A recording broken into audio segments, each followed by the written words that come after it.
This is for you, this is for him. This one goes to Stagio. You can't see the ones they put down. This one. Yeah.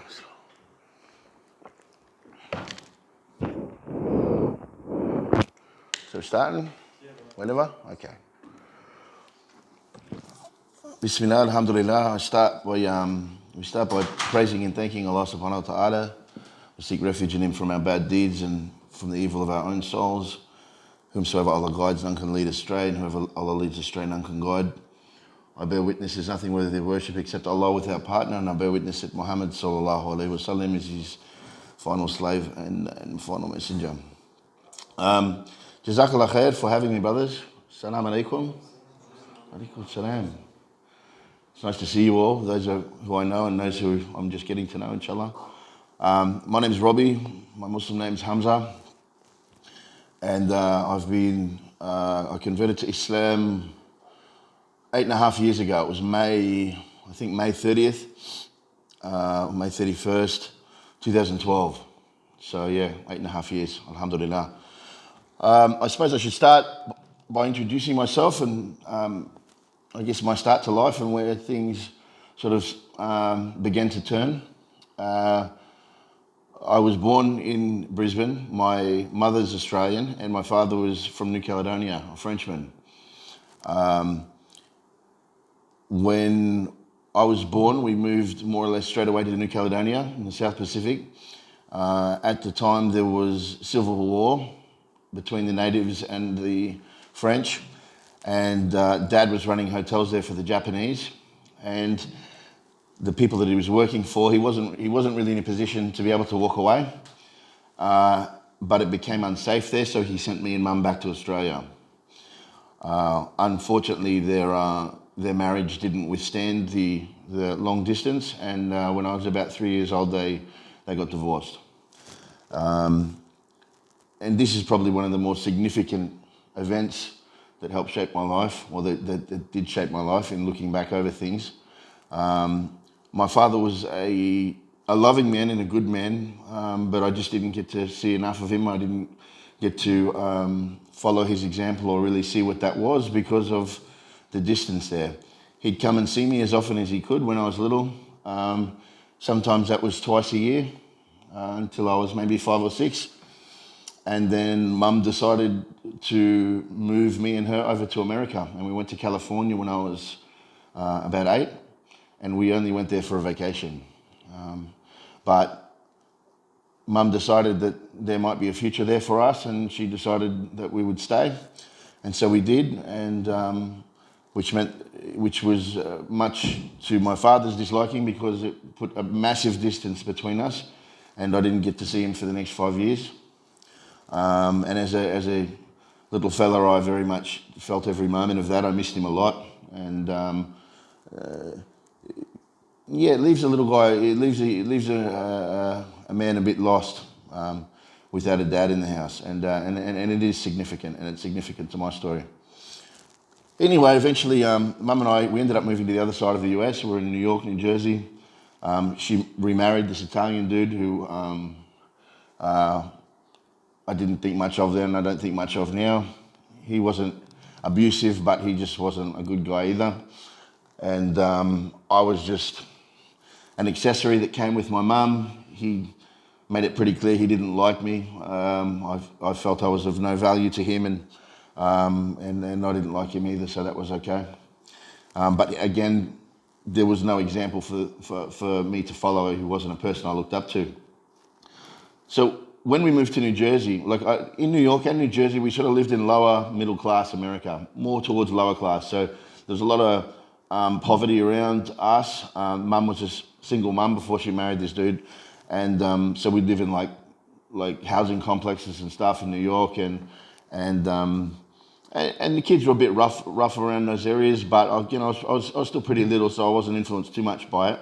But then when she remarried and we moved to New Jersey, I was at that age, 13, and the kids in the neighborhood would just, man, they were pretty ruthless, like with each other and with people they didn't know, So I was like the new kid again, moved house again, moved schools again, and like, yeah, I had a real tough time in the neighborhood because, like, I don't know, over there, it's sort of like you see on TV, you know, it's like who you know. And if you got a big circle of friends, kind of you're all right. Or if you got a big brother who's tough, like you're all right. But I didn't have any of those things, and I didn't have anyone to run home to and ask for help. And you don't go home and tell your mum that you just got punched in the face or something, you know. You just you just bury that stuff. And so I got bullied a lot when I was first in the area, and it took me a while to get to know people and that. And I was a little kid too. Like I was always the smallest kid in my class. Like by a country mile, I was tiny. Like I looked like I was 8 years old when I was 13. And yeah, well, that didn't make things easier either. So, but eventually it's like, you know, if you can't beat them, join them, right? And these kids that were like picking on me, like the kids that everyone wanted to be around, they were doing a bunch of drugs and you know, they were little criminals and selling drugs and beating people up and doing all sorts of stuff. And I just wanted to fit in, you know? Like my mum always raised me good. She was a very straight lady. She still is, mashallah. And she used to tell me when I was a kid, I remember her saying that she'd rather see me dead than ever use drugs. So I had a big thing in my head that like this stuff, like drugs are bad, yeah? And but that didn't stop me from doing it. These kids, these young brothers that I used to hang out with, they'd stolen some weed off their mum, and yeah, they just pulled it out one day, and there was nowhere for me to go. I couldn't back out, you know. So I didn't want to be like I didn't want to look weak, so I did what they did, you know. And I hated it. I felt terrible and so guilty. Wallah, I felt so guilty, and but then it just, I don't know, it just happened again and again and again. And I mean, by the time before I'd even hit 14, now I'm using LSD, I'm smoking weed, using coke. We were cooking up ketamine and using that and selling it. And like we were doing anything we could get our hands on.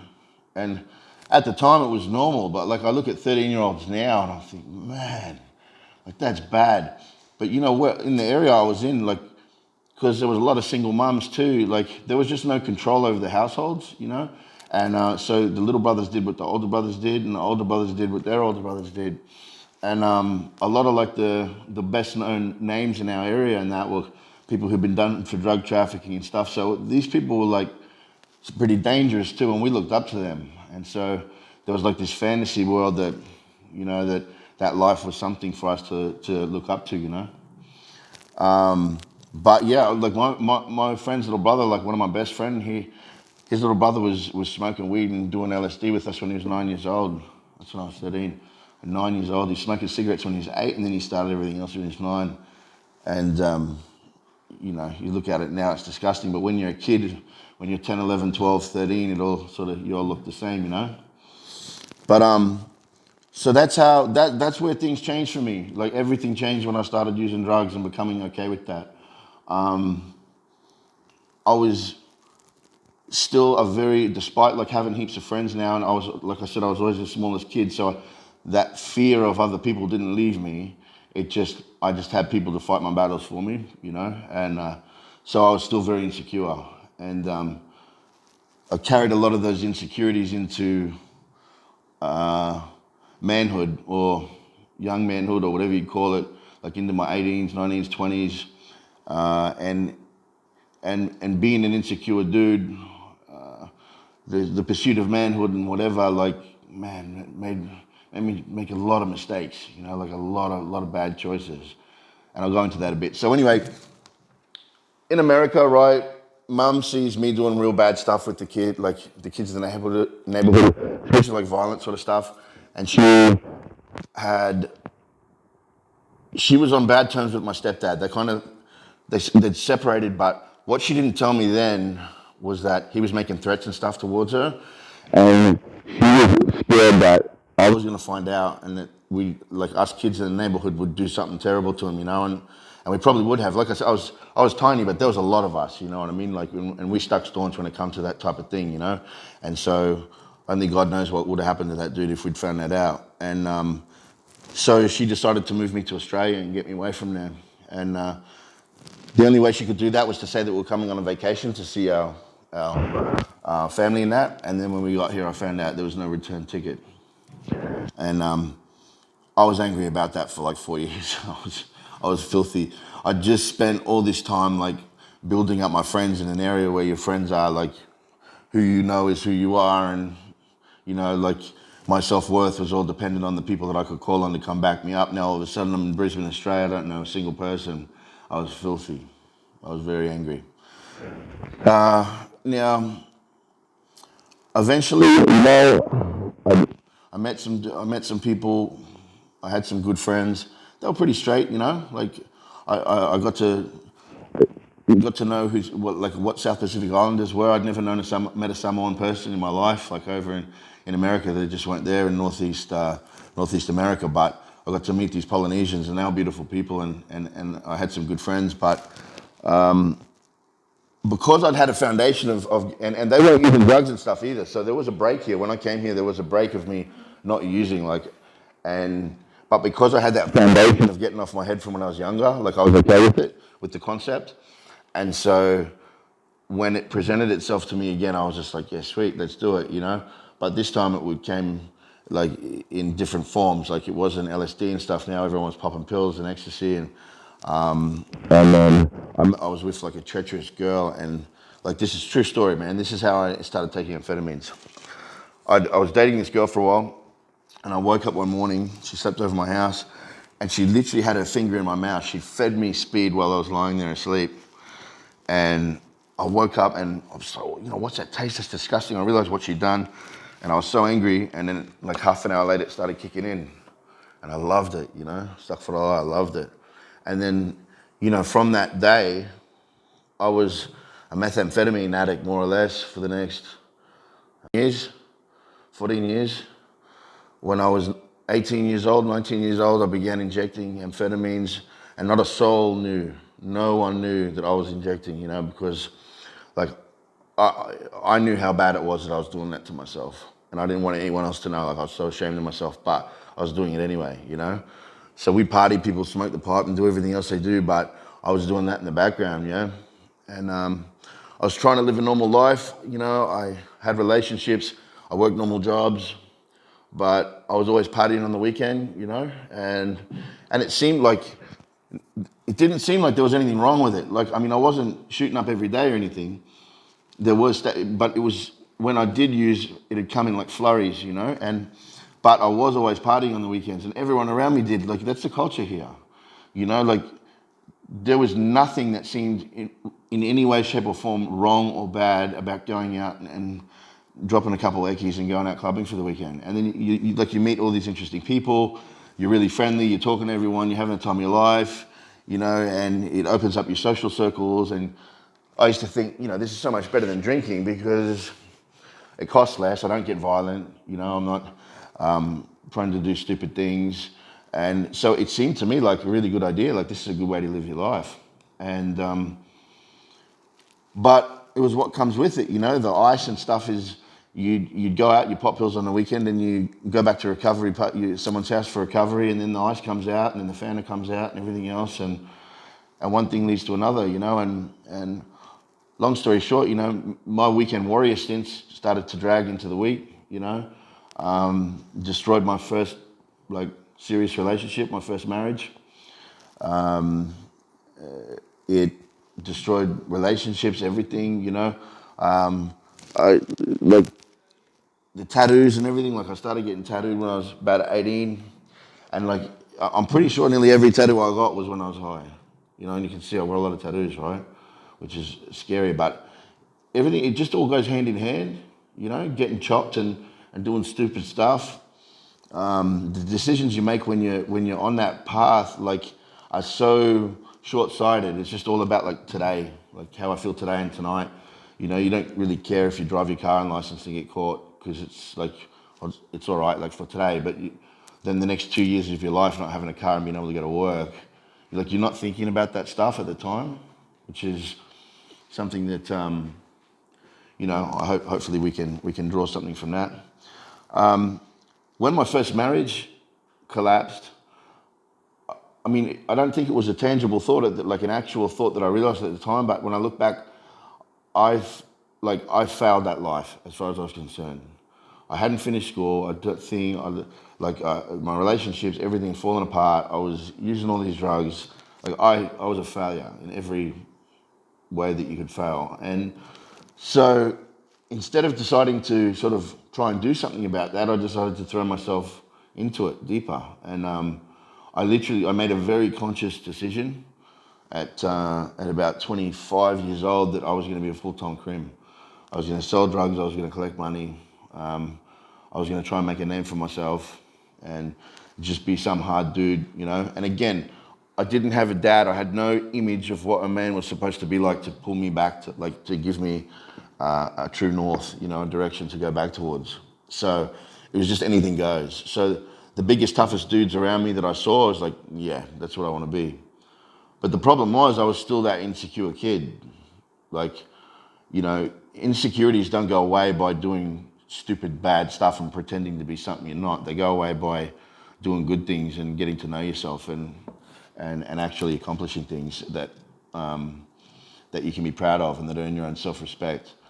You know, and it is hard. I mean, we look at the TV, or we look at, you know, social media, and we look at these photos of these dudes that we think we want to look like, you know, these bikey looking people with whatever gold hanging off of money, and then we look in the mirror, and then we look back at the thing, and I look back in the mirror, and it's like, man, this ain't matching up, you know, and that's hard because this is everything that tells us what we're supposed to be like is just a lie, you know, and I was very like,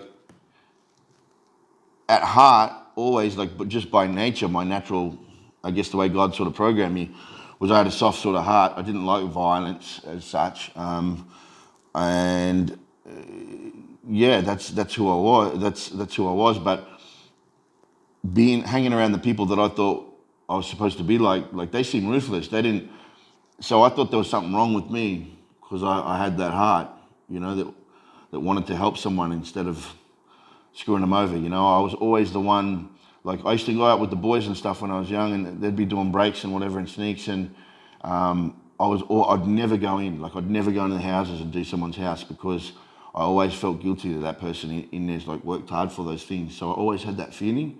But again, because I was the only one, and sometimes people think like you're a pussy for staying out, you know, and that was hard because it made me feel like that too. Like I thought there was something wrong with me, but I was just, but I refused. I'd always be the one that stayed in the car. I'd always be the one that stayed outside. And I thank God for that now, that I was that one. But you know, it took me to get to 31 years old and actually to realize that and go on this big journey of self-discovery to realize that I didn't have to pretend to be anything to earn my self-respect. I just needed to be the dude, just to be true to the heart that God gave me and just be a nice person and excel at that and try to excel at that and build on that rather than try to stifle it and pretend to be some ruthless idiot, which I wasn't. And, you know, there's so many wasted years, so many people hurt in that process. I hurt myself, I hurt my mum, I hurt, you know, anyone that loved or cared for me, they suffered for having me in their life in one way, shape or form. Now, so all this stuff I'm talking about, you know, I'm dealing with addiction the whole time, but I didn't realize I was an addict as such. I never thought of myself as a junkie. I mean, and that's a scary thing. Like, we might be going out and having fun and getting high, yeah. Like, you smoke some yandi or whatever, you have a pinger, you take some Xannies, whatever you do. Like, you drive past some junkie in the street who's like sleeping in the street, scratching themselves all sawed up. If someone told you that you're like on that path that leads to where he's at, no one will believe it. We do not believe in any way, shape or form that that's like, has anything to do with what I'm doing. Like, nah, that dude just out of control. Like, I'm having fun, you know, and these people don't understand how good I feel. Because, right, like you go out and you take pingers, you feel amazing. There's a reason drugs are addictive. It's because you feel fantastic. And, but there's a downside to that. And, you know, and I now realize in looking back over my life and at the lives of other people that that dude in the street, where did he start out? Man, he started out with smoking cigarettes when he was a kid. That's always the first thing. And he started smoking weed. Then it was something else, and it was something else, and pills. Then he tried amphetamines, or he tried slow. He was smoking the pipe. Now he's sticking it in his arm. Now 15 years later, he can't even recognize himself in the mirror. He started out somewhere, and that's, I guess, the essence of the message that dudes like me are trying to get through to young fellas like you, is that never underestimate how far down you can find yourself, how far you can go. Because it happens one step at a time, 1 inch at a time. And your morals and values and the things that you think you hold dear and that you lines that you would never cross, you'll cross every single one of them and go much, much further than that if you choose that path for yourself. You know, I've seen pregnant chicks smoking meth and little kids in the room while everyone's doing the most awful things and situations that you just be like, man, that's disgusting. Who could ever be around that? Like, no one would do that. That's putrid. Yeah, it's putrid, but you know what, man? No one started out that way. They end up that way, believe me. Believe me, I've seen the worst of things in people.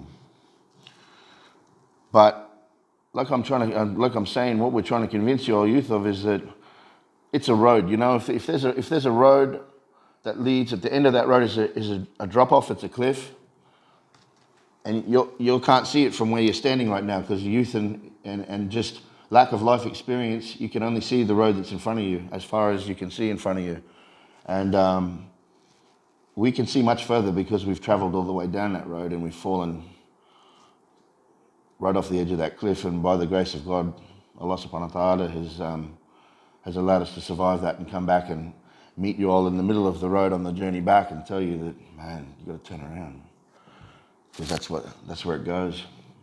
And you know what? Maybe, you know, you might be 1,000 steps away from it, but every step you take is one step closer. And there's no good down that road. You know, I'm still, you know, I'm talking more about drugs than anything, you know, but there's only so many places you end up. One, you'll end up in jail over and over again. Okay, I did. Two, you end up with mental health issues. I did. Drug-induced psychosis, which, thank God, thank Allah subhanahu wa ta'ala, he took from me. You know, when I stopped the drugs, he allowed my mind to heal. But you know, there was a stage there, like one day, I was out my backyard, and you know, I'd been up for 3 or 4 days on the meth, and I could hear my next door neighbours over the fence, like sort of rustling around, doing something in the backyard, and the wife talking to the husband. And she said something about something or other called this junkie next door. And I yelled out, I said, "Sense, who you calling a junkie? Your dog, 1, 2, 3." And then the husband starts arcing up, and I'm saying, "Come out the front then, let's have a crack, you know." I go inside my house, I grab a weapon, I had a pit bull, I put him on a short chain, I went out the front of the house, and I'm G'd up, I'm waiting for this guy to come out. 10 minutes, 15 minutes. I'm starting to sweat. What's going on here? I'm looking at the house, and I can hear him in there yelling, "I'm going to go out and thrash this bloke, 1, 2, 3. And his kids screaming, "Dad, don't go out there, blah, blah." And I'm G'd up for the fight of my life. I don't know how long went by, 45 minutes, an hour and a half. I'm starting to question myself. Is this even happening? And I don't think there was anyone home. Like, when I look back on it, you know, like I'm damn sure I didn't hear any of the things I thought I did, but it was as clear as daylight. I heard those things being said, and I was having those conversations. That's what insanity looks like.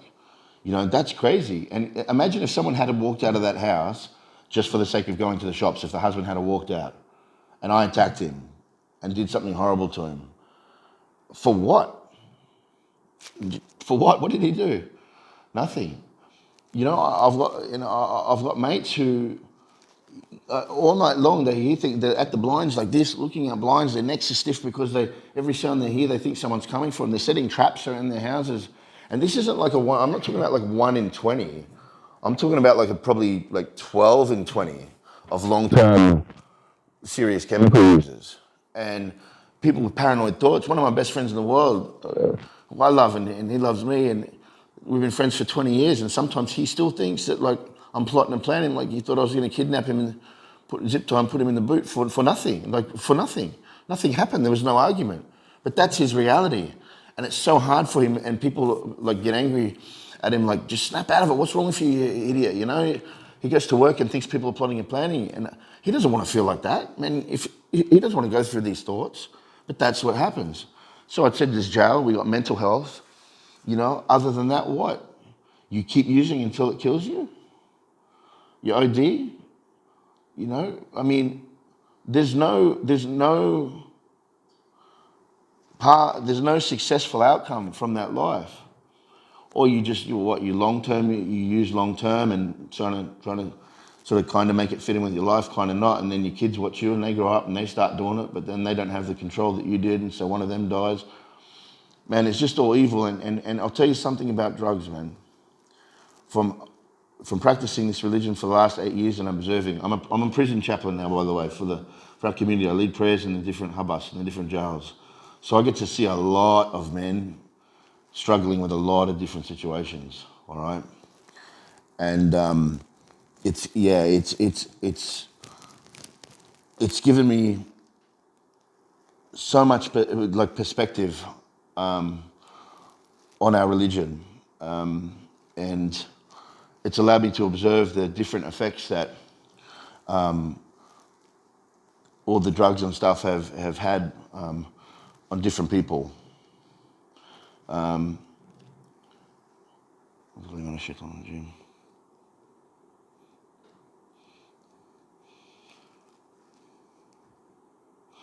Yeah, but look, sorry, it's just hard to think about all this stuff, you know, there's so much suffering, man. These guys all started out, you know, we all started out someone's kids, little kids, you know, and the places where people end up from this stuff, you know, it's just, it's very difficult, subhanAllah.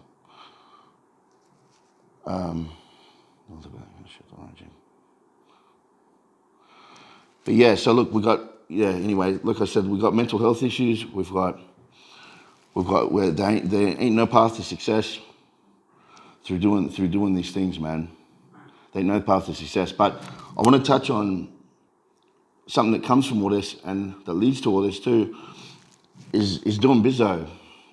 Because I think like a massive risk to your people, this generation, is if you start getting involved trying to make money out of this stuff. Because you got to understand, like, we're going to be accountable in front of Allah subhanahu wa ta'ala on the day of judgment, yeah, for everything and every person we've hurt. And the easiest thing in the world to do is get caught up in this game of making easy money. And it doesn't look like you're doing that much. You know, you start selling a little bit of weed and that covers what you're smoking. Then you realize you can make a little bit extra, and so you do that. Or, you know, I'll buy, you know, 5 pills and then I can make it a little bit thing, and then you meet someone's older brother and he's getting them for $16 or he's getting them for $8. You know, you can sell them for 20.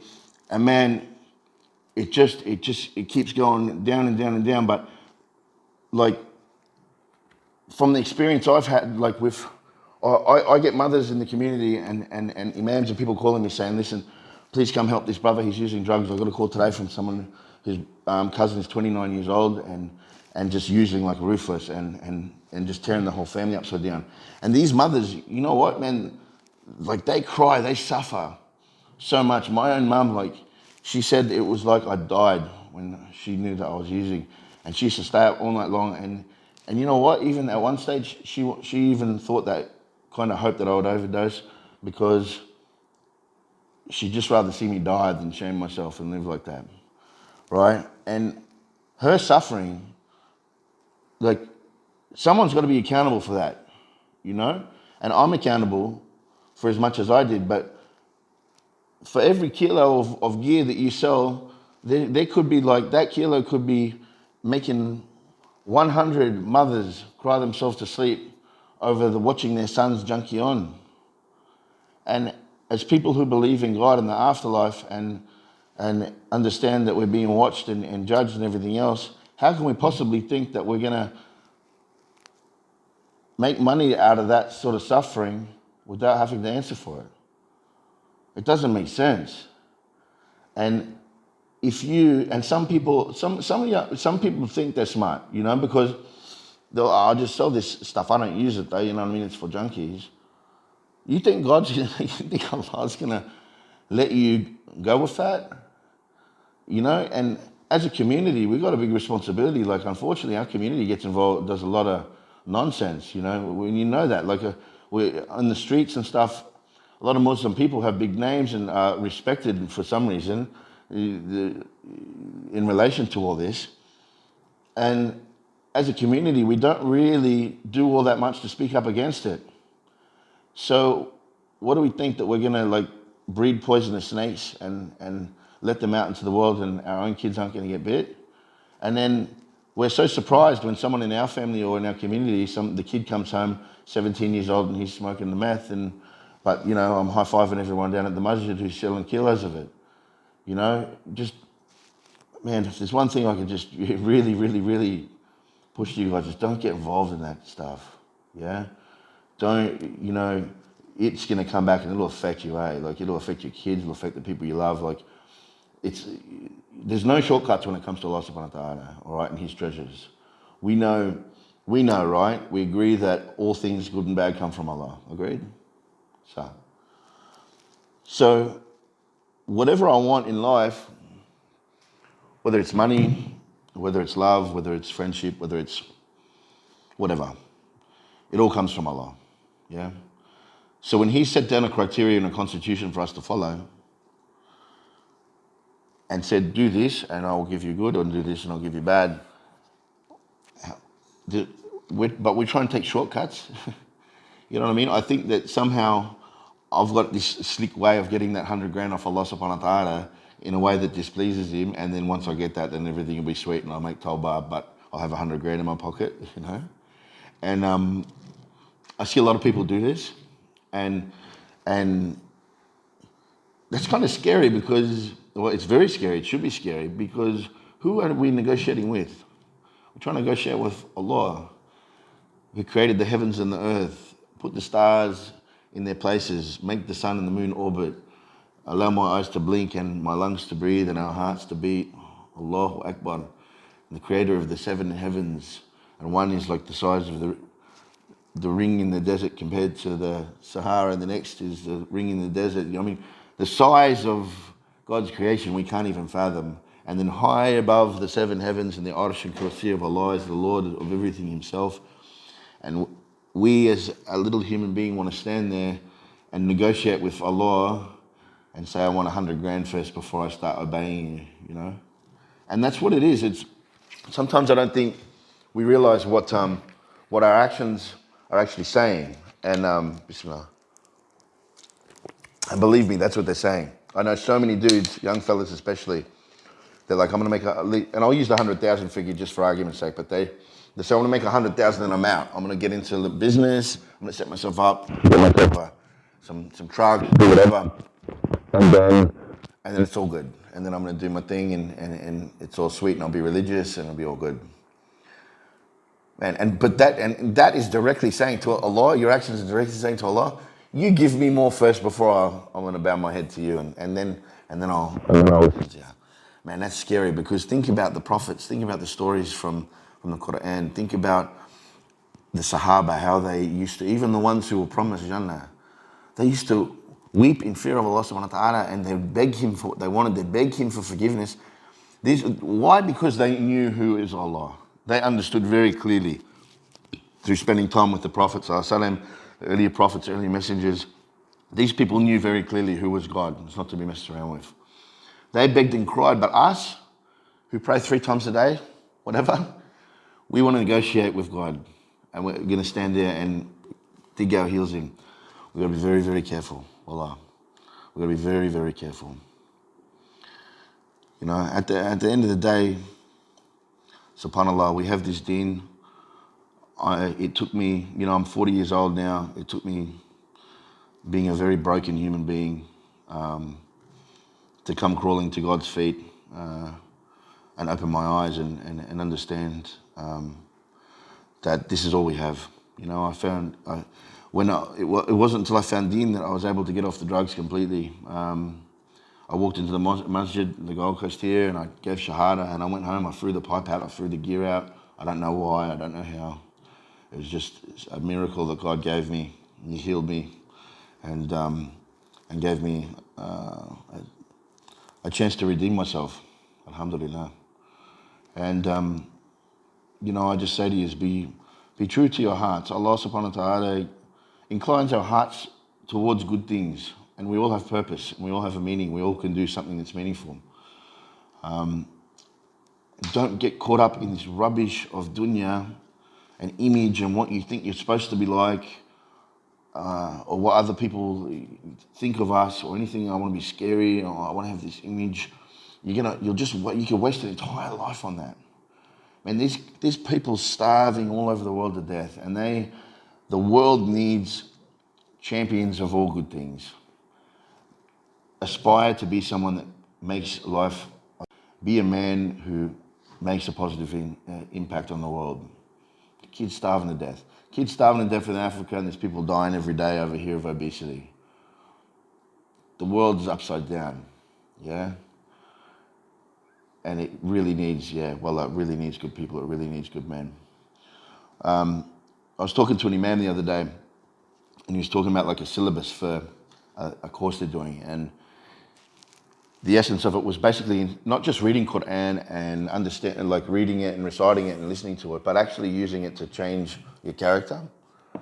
And he said something that I find really profound, is that the first step in all of that is to learn to see things as they really are. And there's a lot of meaning in that if you think about it, because it's very easy to lie to ourselves about who and what we are. Excuse me.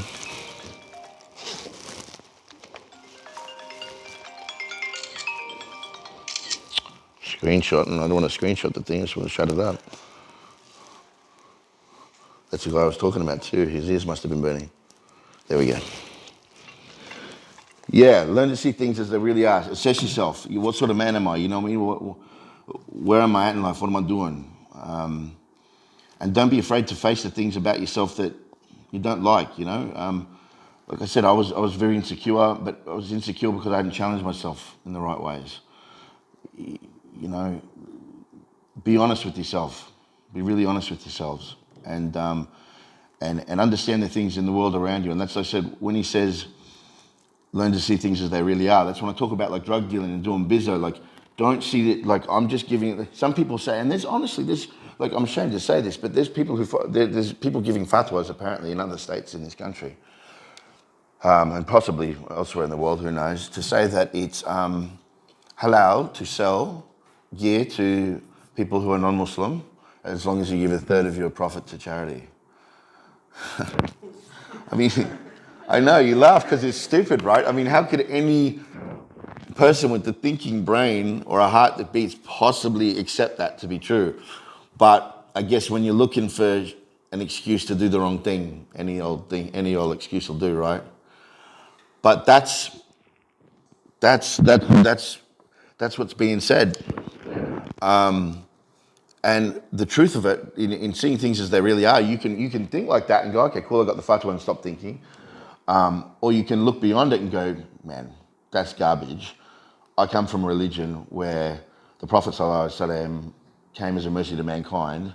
He didn't come to poison the children of people of a different faith. How can you? Is anyone going to take a message about us, about our religion, if we're poisoning them half to death and selling drugs to their kids? I mean, it's ridiculous. So, and then you think about it. So I get this dollar and I'm going to give it to this guy, and then who's he give it to? And I think, I'm not selling drugs to kids, yeah, but the guy you sells to 25-year-olds, and he's got a 22-year-old brother who takes off him, and he knows someone who's 18, and so 22 to 18 is not a big deal, right? And the 18-year-olds hanging out with 15-year-olds, and so we go down the line, and then you end up with 9-year-olds walking around Woodred Shore smoking meth and weed. And you are responsible. We are responsible, and we just this religion, this life, we're accountable, and real men, are accountable, and we understand, and we stand up for and recognise what we're doing, what the wrongs that we do, and we try to correct that and not just cover it up with garbage, Look, I think I've taken enough of your time. Jazak ALLAH khair. I know I go back and forth and ramble a lot. I ask Allah subhanahu wa ta'ala to use this, my story, to be of some benefit to someone, Yous are all on the doorstep of paradise, you have the answers that I didn't have when I was your age. I don't know if I would have had the courage to follow the straight path if someone had showed it to me when I was your age. I don't know.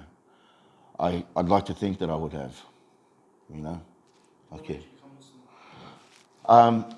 Well, you know, what made me become Muslim, I was ready to kill myself, literally. Tried to string myself up a couple of times, but I was just too scared to go through with it.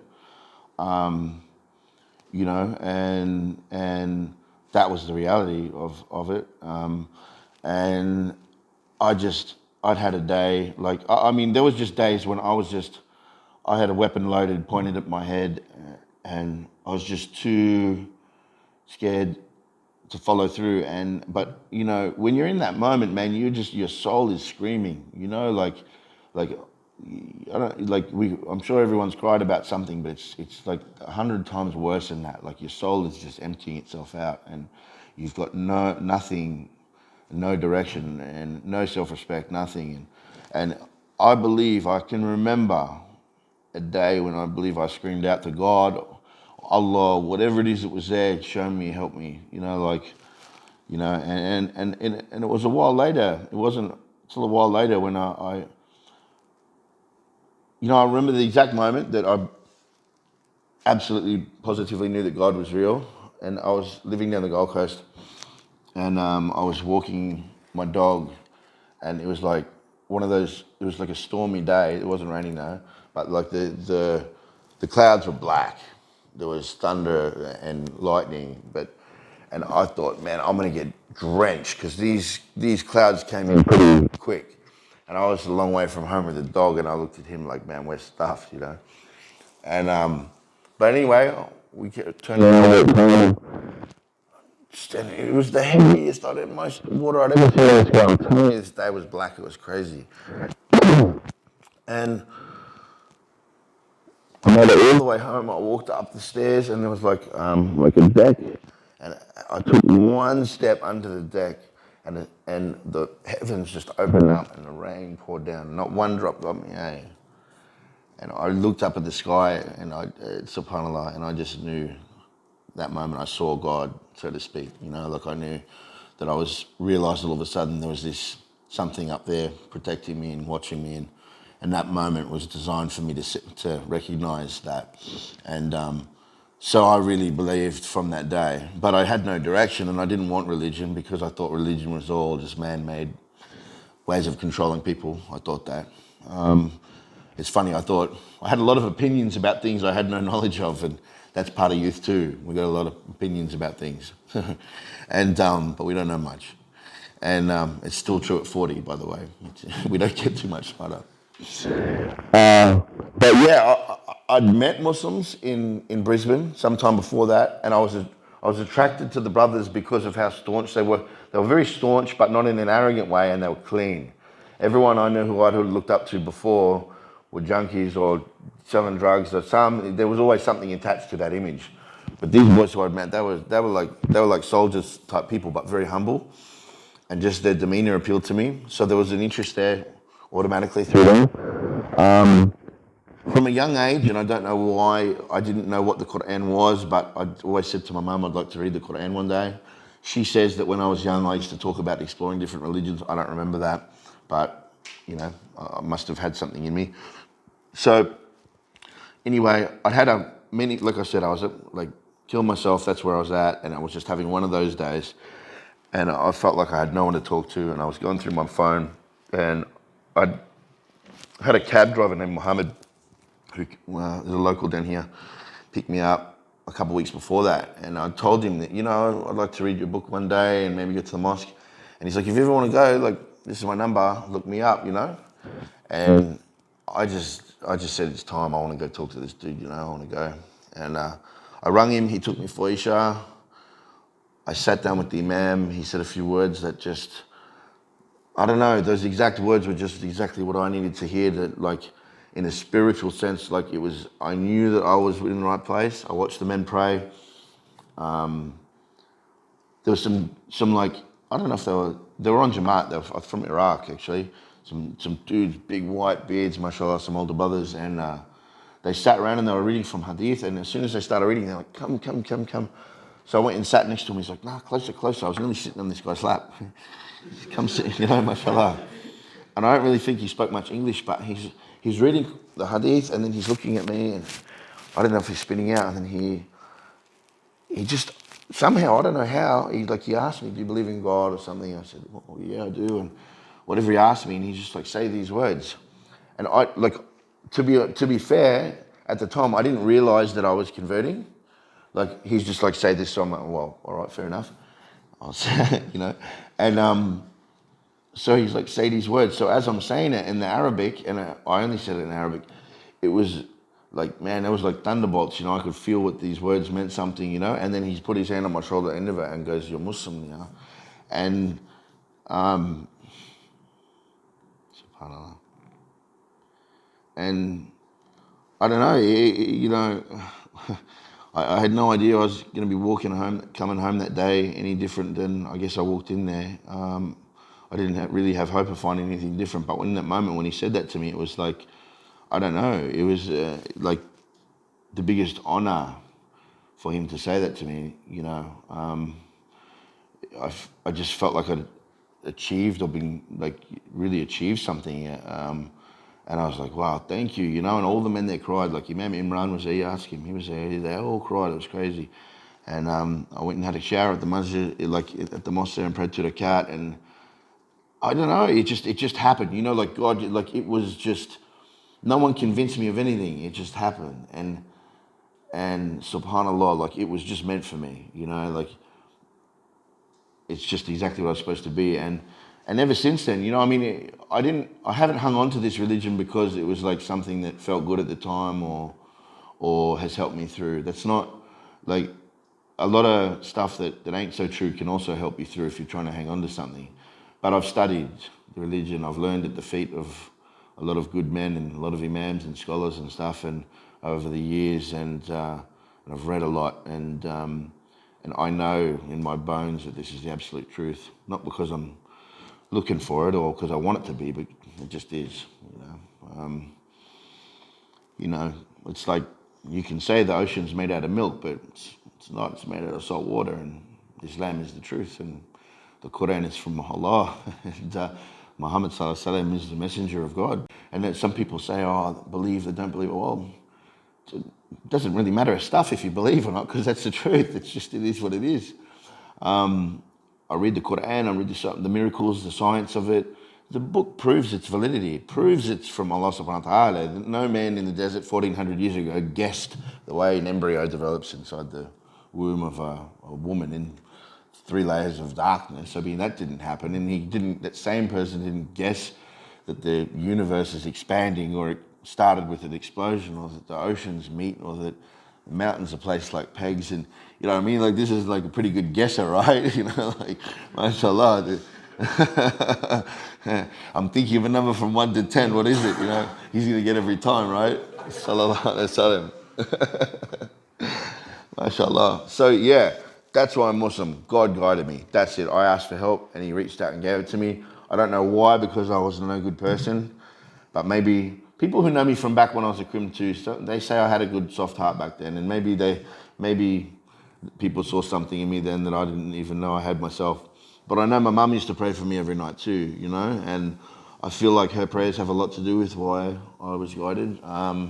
It sort of makes sense because she was always a good person, and it only makes sense. It's only sort of fair that, her suffering would end, and she received guidance too. She took Shahada 3 months after I did. Alhamdulilah. Yeah. Isn't that the best? Like, if that's not the greatest thing you could experience, knowing that your mum's going to be okay, then, what else is there, subhanAllah. So yeah, that's how I came to Islam, bro. Anyone else? You got any questions? No? Yes? Go. Bro, like, how, like, we see some brothers, like, that we know that are close to us, like, how can we try to help them, like, get out of this life, That's $1 million question, eh? How do we help people advise brothers who are in this life move away from it? I think, 5 years ago I would have answered this question differently. I had a much more militant sort of approach to it. I sort of thought that, you know, you could sort of beat the sense into someone. And turns out you can't. Or I haven't seen it work anyway. I think the first thing I can say definitely will help in that situation is just love your brother unconditionally. Love them, man, and let them know they're loved. And the bottom line is they ain't going to change until they're ready, or God wills, or both of those things need to happen, or whatever, or however that happens to change. But you want to be established in as many people's lives as you can be as the person that they know that they can call when that day comes, when they're ready to make that change. You know, someone said something once that stuck with me, that advice that isn't asked for is criticism. You know, if someone ain't asking you for your advice and you're just sitting there telling them how they should be doing things, sometimes it's not well received and it pushes people away. And when you are that person that's loved to someone and that they trust, believe me, they'll push you away too. They'll push you away before anyone else, because that's just what you do when you start using in that. You just, and you're in that life, you push away, you just want to surround yourself with people that make you feel normal. Because you know you're not, and you know it's not okay what you're doing, but if everyone in your life is doing the same thing as you, you kind of feel alright about it, you feel better about it. But when you see someone that knew you like for the last 10 years, who knew you before you were doing it, and they see you now, you see the truth of yourself in their eyes.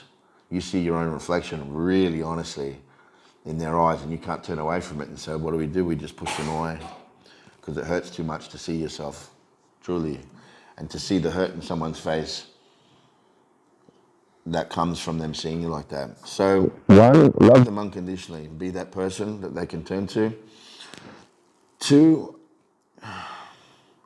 always give them hope, you know. Always talk about the things that they can do and point out, you know, what my mum did with me, looking back, is that she always had me on this pedestal, and it used to make me so angry. I used to like scream sometimes, like I'd yell and cry and carry on. I used to say to her, like, open your eyes, woman, look at me. What? Because she's talking about these good things about me. Like, what's wrong with you? Like, can't you see I'm no good? Like, look at these things I've done. Look at me. Look what I've become. You know, I'm not, I'm nothing. Like, you're dreaming, woman. It used to make me angry. But, so like, and I was doing terrible things, but let's say I was doing 25 things that were, like, if you broke my life up into 25 parts, and I was just failing in all of them and doing real bad stuff, she'd focus on the one thing that was good about me. Son, you know you've got a kind heart. You know, that's all she'd talk about. So focus on that, and you know, and I guess that dragged me, that helped. You know, I see a lot of parents in our community, like I'll get a call, like I got a call from one mum, and she's like, my son, he's smoking pot. What do? I said, well, tell me about him. What else is he doing? You know, like, is he, you know, does he do anything? Oh, yeah, he studies. Okay, how's he doing in studies? Yeah, he's in university. He's going well. Okay. What else? Oh, he's working part time. Okay. Does he get to the masjid? Yeah, he goes sometimes. He's like, okay, all right. Well, he's not a total write-off. Yeah, you know, but you know, but every time he comes into the house, she's screaming at him. You're a junkie, this, that. You're hitting him with the shoe. Everyone focused on, it's like there's an intervention there, and everyone's screaming at this guy because you're just a total scumbag, you know, and a loser and a bum, and how could you this, and you're shame of our family, and 1, 2, 3, and the guy's smoking a joint once a week or something. I'm not saying it's to downplay it, I'm not saying it's good, but what I'm saying is, let's just build on the good. Like, you know, son, look, you're studying, you're doing well, look at all these wonderful things. This doesn't really fit in what you're trying to achieve. You can take things on different angles, and just browbeating and smashing people and with criticizing them, you know what they're going to do? As soon as they get the opportunity, boom, they're gone. They're going to run away from you, and they don't want to listen to your crap, because they already know that they're a loser, or they're not feeling real good about themselves, and that's not, you know, it's not going to help. So love them, focus on the good, give sincere advice, you know, and I mean, set a good example. Someone said something the other day, I can't remember who it was, they said, be a lighthouse, you know what I mean? Shine that light and shine it bright, and the ships that need to come into shore will come and find you. God will send the right people to you. at the right time, and you can just be the best example you can be, because you don't know who's paying attention. You might think no one even knows you exist, but there's actually people around you who are looking at you and admiring you and respect you for the way you live your life. You know, I meet young people now who like let's, for an example, like save themselves for marriage. You know, like they haven't slept with a girl yet, and they save themselves for marriage, and their friends even in the community make fun of them. And man, it's awful. You know, like someone who can withstand all the social pressures of society, especially a young man, with all the insecurities and worries of the world and everyone's opinions, and stay staunch to what they believe is the right thing. Man, I've got so much respect for. Like, I look up to any young man who can stand his ground and do the right thing despite his friends pushing him the other way, eh? Like, so much respect. And that could be, you know, I might be learning life lessons off of some 18-year-old who's like that, because I realise I'm not even being that strong in my own life and my own circumstances now. You know, so never underestimate the value of doing good and being good, and people are watching, you know, and it could be too, you know, and it's a big da'wah. You know, if people know you're religious, know you're Muslim, and you claim to follow the religion as to why you do certain things. Like I said, I met these guys in a gym in Brisbane long before I became Muslim, but the example they set in through their character was the first step in really turning me towards a religion that ultimately led to me accepting it and living it myself. So, you know, just be a good example. Jazak ALLAH khair. Brother, you were going to say something? Was it you going to say something? Nah, cover it. Habibi? What kind of community work do you do, and would you have any advice or tips for us to like reach out to more youth? Yeah, so my life now, Alhamdulilah. I mentioned I do the prison chaplaincy stuff. Assalamu alaikum. How you doing? So I go to the jails every Friday and I do the khutbah, and I go one other day at least and do sort of one-on-one counselling for the men. I'm a member of Muslim Charitable Fund, MCF. We collect zakat and distribute it locally. So for Brisbane Muslim families who require financial assistance, we'll pay their bills and do all that stuff. We hand out zakat. We do outreach work and stuff and a lot of different things. I'm part of a group called Merciful Servants. We've got homeless runs. We feed. We've got a homeless run. I run a team in Beenleigh. We've got a team in the city, and we've got a team in Woodridge. And all together we do 5 different handouts during the week, and we've been feeding the homeless now for the last 6 years every week. Alhamdulilah. The same organisations, MCF, and in conjunction with Merciful Servants and the people involved in it, also do like free breakfasts at certain schools for kids because a lot of kids go to school, they don't eat because their families haven't got enough money to send them off with a good breakfast, believe it or not. So there's things like that. I'm also running a program called Next Step, which we run is a men's support group in Cornubia, and we run that. We're doing it weekly. We're doing it fortnightly now, and that's a program where men can come and talk about what they're going through. A lot of our cultures, you know, because I don't call Islam a culture. The cultures that we come from, you know, where our parents come from and where we've come from, and the culture that we live in now, doesn't really encourage men to really talk about their feelings all that much, and so we tend to bottle things up, and we're expected to be the sledgehammer of the house and the rock for everyone else, and it doesn't leave us with someone to talk to sometimes. And you know, deeply religious men, obviously we speak to God, but not everyone's got that down. Is a black belt at that, so to speak, yet.